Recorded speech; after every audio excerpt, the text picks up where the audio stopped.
નમસ્કાર વિદ્યાર્થી મિત્રો, ધોરણ 11 માં આપનું હાર્દિક સ્વાગત છે। ધોરણ 10 માં ઉજ્જવળ ભવિષ્ય એટલે કે પરિણામ મેળવી અને ધોરણ 11 માં એમાંય સાયન્સ પ્રવેશ મેળવી। સ્ટાન્ડર્ડ 11 વિજ્ઞાન પ્રવાહ। પહેલા તો એના વિભાગ વિશે તમને માહિતી આપી। તો એના અંદર બે ગ્રુપ હોય છે, ગ્રુપ એ અને ગ્રુપ બી। કયા વિષયો અભ્યાસ કરવાનો છે એના માટે તમને સમજાવી દીધું। તો ગ્રુપ એ માં અને બી માં બંનેમાં એક વિષય કોમન હોય છે। કયો હોય છે? ફિઝિક્સ, જેને ભૌતિક વિજ્ઞાન કહીએ છીએ। બીજો વિષય છે કોમન કેમિસ્ટ્રી, જેને રસાયણ વિજ્ઞાન કહીએ છીએ। એ જ રીતે બંનેમાં એક ઓપ્શન વિષય આવે છે એ ગ્રુપમાં મેથ્સ એટલે કે ગણિત, અને બી ગ્રુપમાં ઓપ્શનલ વિષય છે બાયોલોજી, જેને જીવ વિજ્ઞાન કહીએ છીએ। અને બાકીના બે વિષય કોમન ઇંગ્લિશ અને સંસ્કૃત। ટોટલ આમ કરીને 5 વિષય 11 અને 12 માં તમારા અભ્યાસ કરવાના હોય છે। કેટલા? 2। 11 અને 12 ની અંદર આ 5 વિષયનો આપણે અભ્યાસ કરીશું। હવે આ બે એટલે કે 5 વિષયનો અભ્યાસ કર્યા પછી 11 અને 12 માં પછી બે એક્ઝામ આવે છે એ ગ્રુપ વાળા વિદ્યાર્થીઓ માટે। જી ની એક્ઝામ આવે છે, જે 11 અને 12 બંનેનું કમ્બાઈન પૂછાય। જ્યારે બી ગ્રુપના વિદ્યાર્થીઓ માટે નીટ ની એક્ઝામ આવે છે, એ પણ 11 અને 12 ના બેઝિક કોમન વિષયોનું પૂછાય છે। હવે એ અને બી બંને ગ્રુપ માટે ગુજરાત બોર્ડ દ્વારા કોમન એક્ઝામ, જેને આપણે કહીએ છીએ ગુજકેટ ની એક્ઝામ આવે છે। એમાં પણ ગુજકેટમાં ફક્ત 12મા ધોરણનું જ પૂછાય છે, જેના ગુણભાર 120 ગુણના હોય છે। દરેક વિષયના 40 અને 40 ગુણ હોય છે। આ રીતે 11માં બે ગ્રુપ પાડવામાં આવેલા છે, અને તમે તમારા ભવિષ્યની કારકિર્દી બંને ગ્રુપમાં બનાવી શકો છો। એક ગ્રુપમાં હોય તો એન્જિનિયરિંગ ક્ષેત્રે, બી માં હોય તો મેડિકલ ક્ષેત્રે તમારી કારકિર્દી બનાવી શકાય છે। હવે 11માં આપણે જોઈએ આજે ફિઝિક્સમાં ટોટલ સ્ટાન્ડર્ડ 11 ફિઝિક્સ બે ભાગ છે, ભાગ 1 અને 2। ટોટલ પ્રકરણ છે આપણા કેટલા? 15 મિત્રો। એમાં જે પહેલું ભૌતિક જગત, 2 માપન અને એકમ પદ્ધતિ, 3 સુરેખ પથ પર ગતિ, 4 સમતલમાં ગતિ, 5 ગતિના નિયમો, 6 કાર્ય ઊર્જા અને પાવર, 7 કણોના તંત્ર અને ચાક ગતિ, 8 ગુરુત્વાકર્ષણ, જે પહેલા ભાગમાં છે ટોટલ 8 ચેપ્ટર। ત્યાર પછી ભાગ 2 માં 9 ઘન પદાર્થના યાંત્રિક ગુણધર્મો, 10 તરલના યાંત્રિક ગુણધર્મો, 11 દ્રવ્યના ઉષ્મીય ગુણધર્મો, 12 થર્મોડાયનેમિક્સ, 13 ગતિવાદ, 14 દોલનો અને 15 તરંગો। આમ ફિઝિક્સના ટોટલ 11માં 15 ચેપ્ટરનો આપણે અભ્યાસ કરવાનો છે, અને એના બેઝિક નિયમો વિશે અભ્યાસ કરીશું, જેનો ઉપયોગ 12માં થાય છે। જો તમે 11માં અભ્યાસ નહીં કરો તો 12માં જ્યાં નિયમોનો ઉપયોગ થતો હશે ત્યાં આપણને ખબર પડતી નથી। અને સાયન્સ એકદમ સહેલું છે પાસ થવું અને રિઝલ્ટ લાવવું। જો સમજશો તો એકદમ સરળ પડશે, અને એમાં ફિઝિક્સ તો વધારે સરળ પડશે, એટલે ખાસ ધ્યાન રાખવું।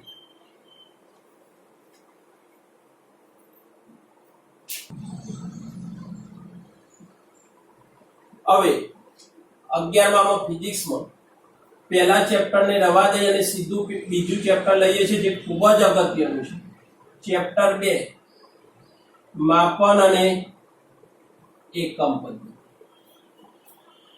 હવે આને સમજવા માટે આપણે પહેલા ચેપ્ટરની પ્રસ્તાવના વિશે અભ્યાસ કરીએ। પ્રસ્તાવનામાં માપન કોને કહીએ છીએ અને એકમ પદ્ધતિ વિશે સમજવાનું છે। વિશ્વમાં દરેક વસ્તુને આપણે માપીએ છીએ, દરેક વસ્તુના પાછળ એકમ લગાડીએ છીએ। એક્ઝામ્પલ તરીકે એક લઈએ છીએ ઉદાહરણ, પેન્સિલ લેવું છું મિત્રો, આ પેન્સિલની લંબાઈ કેટલી તમને પ્રશ્ન પૂછવાનો, તો લંબાઈ કેટલી થાય આપણે અંદાજિત લઈએ 5 સેન્ટીમીટર. તો મૂલ્ય અને એકમ બંને સાથે દર્શાવવામાં આવે છે. તો આ માટે આ તો લંબાઈની વાત કરી, કોઈ પદાર્થ હોય છે, આ પદાર્થ લઈએ તો આ પદાર્થનું દર કેટલું 5 કિલોગ્રામ કહીએ છીએ. શું કહીએ? કિલોગ્રામ. તો આ રીતે દર્શાવીએ. એટલે દરેક ભૌતિક રાશિ, આ લંબાઈ, દર, એ બધા શું છે? ભૌતિક રાશિ. 5 જે દર્શાવે છે, 5 અહીંયા પણ જે 5 એ મૂલ્ય છે, જ્યારે સેન્ટીમીટર, કિલોગ્રામ એ શું છે? એકમ. માટે એકમની વ્યાખ્યા કોઈ ભૌતિક રાશિના પ્રમાણિત માપે શું કહેવાય? એકમ કહે છે. પ્રમાણિત માપને શું કહેવાય? એકમ કહે છે. પ્રમાણિત માપ હોય એને શું કહેવાય? એકમ.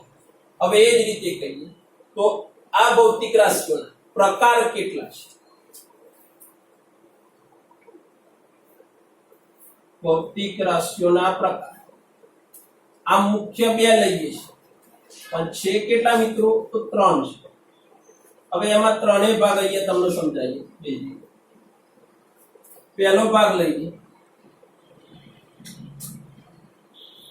મૂળભૂત ભૌતિક રાશિ. કઈ કહેવાય? મૂળભૂત ભૌતિક રાશિ. એ જ રીતે એની સાથે બીજો પ્રકાર કહીએ સાધિત ભૌતિક રાશિ. શોર્ટમાં ભૌતિક રાશિ શબ્દ લખું છું, આખો શબ્દ લખતા નથી. અને ત્રીજું લઈએ પૂરક ભૌતિક રાશિ. મુખ્ય 3 પ્રકાર છે. આમ 2 જ આપે છે આપણે મિત્રો, ત્રીજો અંદર સમજાયો છે તો આપણે 3 સમજીએ. મૂળભૂત કોને કહેવાય? તો પહેલા તો એની વ્યાખ્યા તો સમજો. વ્યાખ્યા હું લખતો નથી, તમારે સમજવાની છે, પછી જાતે લખતા આવડવું જોઈએ. તો વ્યવહારની અંદર જોવા મળતી અનેક ભૌતિક રાશિઓ કેટલી છે? અનેક. એમાંથી ઓછામાં ઓછી ભૌતિક રાશિ પરથી બાકીની બધી જ ભૌતિક રાશિ વ્યાખ્યાયિત કરી શકાય. તો આવી ભૌતિક રાશિને કઈ કહેવાય? મૂળભૂત ભૌતિક રાશિ કહે છે. મૂળભૂત ભૌતિક રાશિ કહે છે. ક્લિયર? ફરીથી દેખજો મિત્રો, વ્યવહારમાં જોવા મળતી અનેક ભૌતિક રાશિઓ પૈકી ઓછામાં ઓછી ભૌતિક રાશિ પરથી બાકીની બધી જ ભૌતિક રાશિ વ્યાખ્યાયિત કરી શકાય. તો આવી ભૌતિક રાશિને કઈ કહેવાય? મૂળભૂત ભૌતિક રાશિ. અને આ ભૌતિક રાશિના એકમને મૂળભૂત એકમ કહે છે. કયો એકમ કહેવાય? મૂળભૂત એકમ. એક્ઝામ્પલ તરીકે મૂળભૂત ભૌતિક રાશિઓ કઈ છે મિત્રો? તો એ તમને બતાવી દઈએ. ધારો કે મૂળભૂત લઈએ તો એક તો દર છે, તો દરનો એકમ શામાં લઈએ? કિલોગ્રામ. એ રીતે લંબાઈનો એકમ શામાં લઈએ છીએ? મીટર. અને સમયનો એકમ શામાં લેવાય મિત્રો? સેકન્ડ. આમ તો એકલો s લખાય પણ SEC લખીએ છે. તો અત્યાર સુધી પહેલા 3 જ મૂળભૂત ભૌતિક રાશિઓ અને એના પછી SI પદ્ધતિમાં 7 આવે છે. અત્યારે ફક્ત 3 જ છે શોધાયેલા પહેલા શરૂઆતમાં. ત્યાર પછી સાધિત ભૌતિક રાશિઓ કોને કહે છે? તો એની વ્યાખ્યા જોઈએ. દરેકની વ્યાખ્યા ખાસ સમજો. તો કોને કહીએ છીએ? તો કોઈ પણ ભૌતિક રાશિના એકમ મૂળભૂત ભૌતિક રાશિ પરથી મેળવવામાં આવે તો આવી ભૌતિક રાશિને શું કહેવાય? સાધિત ભૌતિક રાશિ કહે છે. ફરીથી દેખજો, કોઈ પણ ભૌતિક રાશિને વ્યાખ્યાયિત કરવા માટે મૂળભૂત ભૌતિક રાશિની જરૂર પડે છે તો આવી ભૌતિક રાશિને કઈ કહેવાય? સાધિત ભૌતિક રાશિ કહે છે. અને એમના એકમને સાધિત ભૌતિક રાશિ કહે છે. અને એમના એકમને સાધિત એકમ કહે છે. કયા એકમ કહેવાય? સાધિત એકમ કહે છે. ક્લિયર? તો સાધિત એકમો છે.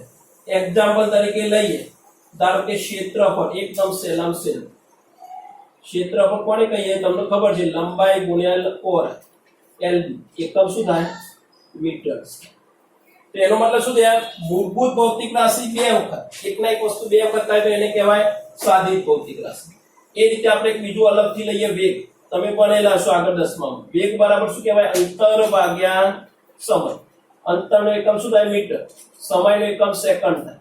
પણ અંશમાં લઈ જાવ તો મીટર સેકન્ડ માઈનસ, કદી એક એકમ નહીં હોય એની જોડે બે એકમો તો આવે, માટે એને શું કહેવાય સાદિત ભૌતિક રાશિ. અને એમના એકમને, આ સાદિત છે ભૌતિક રાશિ અને એમના એકમને સાદિત એકમ કહે છે. ક્લિયર?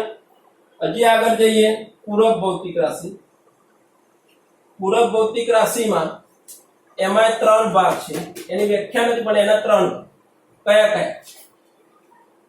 સમતલ કોણ હતા, નામ યાદ રાખજો, આગળની માહિતી બીજા લેક્ચરમાં આપણે આપીશું. થીટા. બીજા નંબરે ઘન કોણ, જેને ઓમેગા કહે છે. અને ત્રીજું છે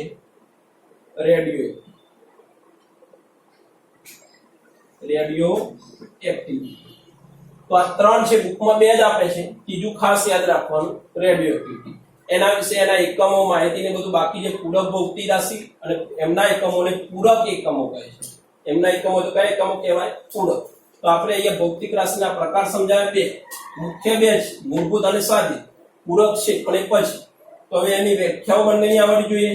એમના એકમોને કયા, મૂળભૂત અને સાદિત.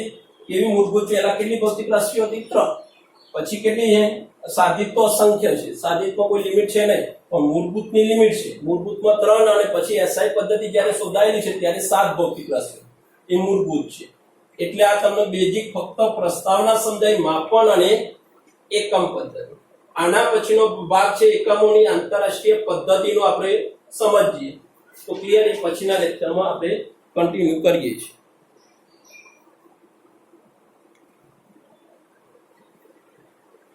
હવે આગળનો ટોપિક છે એકમોની આંતરરાષ્ટ્રીય પદ્ધતિ. એકમ પદ્ધતિ વિશે આપણે અભ્યાસ કરીએ.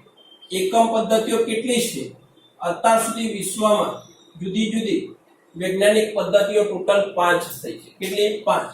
એમાં પહેલી પદ્ધતિ લઈએ FPS પદ્ધતિ, બીજી CGS પદ્ધતિ, ત્રીજી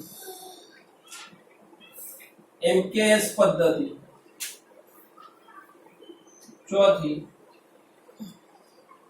MKSA પદ્ધતિ અને પાંચમી જે અત્યારે હાલ લેટેસ્ટ ટેકનોલોજી કહેવાય SI પદ્ધતિ, જેનું આખું નામ કહેવાય સિસ્ટમ ઓફ ઇન્ટરનેશનલ યુનિટ. 1957ની સાલમાં શોધાયા. ટોટલ આ 5 પદ્ધતિ છે. બુકમાં 3 જ આપી છે, પહેલી 3. તો આપણે 5 પદ્ધતિ વિશે સમજીએ. પહેલા તો એમના પૂરા નામ ખબર હોવી જોઈએ. FPS. F મતલબ શું, ફૂટ. P મતલબ પાઉન્ડ ને S મતલબ સેકન્ડ છે. હવે ફૂટ કઈ જગ્યાએ ઉપયોગ થાય છે, તો ફૂટ જે છે એ લંબાઈ માટે ઉપયોગ. કોના માટે ઉપયોગ થાય? લંબાઈ. પાઉન્ડ કોના માટે? પહેલા જૂના બ્રિટિશ પદ્ધતિ કહેવાનું નામ દર, અને સેકન્ડ સમય. એનું બીજું નામ કેવું તો બ્રિટિશ પદ્ધતિ પણ કહે છે. કઈ પદ્ધતિ કહે છે? બ્રિટિશ પદ્ધતિ. તો આ રીતે બ્રિટિશ પદ્ધતિનો પણ આપણે ઉપયોગ થાય છે. FPS. ત્યાર પછી CGS. C ને શું કહીએ છીએ આપણે? સેન્ટીમીટર. G ગ્રામ. S મતલબ સેકન્ડ. હવે એમને સેન્ટીમીટર એ કોનો એકમ છે, તો લંબાઈ. ગ્રામ એ દર, સેકન્ડ એ સમય. એના પછી શોધાયેલી પદ્ધતિ હતી. એના પછી નવી ટેકનોલોજી પ્રમાણે આગળ જેમ જેમ શોધખોળો થતા જાય એમ MKSI. M એટલે મીટર, K મતલબ કિલોમીટર ને યાર કિલોગ્રામ, ઉતારમાં ભૂલ થશે, અને S મતલબ સેકન્ડ. મીટર કોનો એકમ? તો લંબાઈ. કિલોગ્રામ કોનો એકમ? તો દર. સેકન્ડ કોનો? તો સમય. એ રીતે MKSA પદ્ધતિ લઈએ તો એના અંદર MKSA તો મીટર, કિલોગ્રામ,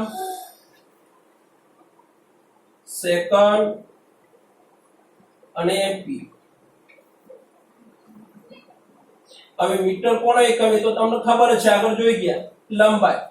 કિલોગ્રામ કોનો એકમ છે, આગળ આવેલું છે, રિપીટર છે, દર. સેકન્ડ સમય. અને નવો શબ્દ આવે છે એમ્પિયર. એમ્પિયર તમને ખ્યાલ હશે કે 10માં આવ્યો હશે વિદ્યુત પ્રવાહ માટે. કોના માટે? વિદ્યુત પ્રવાહ. કોના માટે થશે? વિદ્યુત પ્રવાહ નામની ભૌતિક રાશિનું એકમ છે એમ્પિયર. એસઆઈ પદ્ધતિ આખું નામ કહેવાય સિસ્ટમ ઓફ ઇન્ટરનેશનલ યુનિટ. 1970 ની સાલમાં તોલ માપક સંસ્થા દ્વારા એને માન્યતા મળી હતી. જે હાલમાં અત્યારે એસઆઈ પદ્ધતિનો ઉપયોગ થાય છે, જેના અંદર કેટલી ભૌતિક રાશિઓ છે મિત્રો? તો 7 ભૌતિક રાશિઓ છે.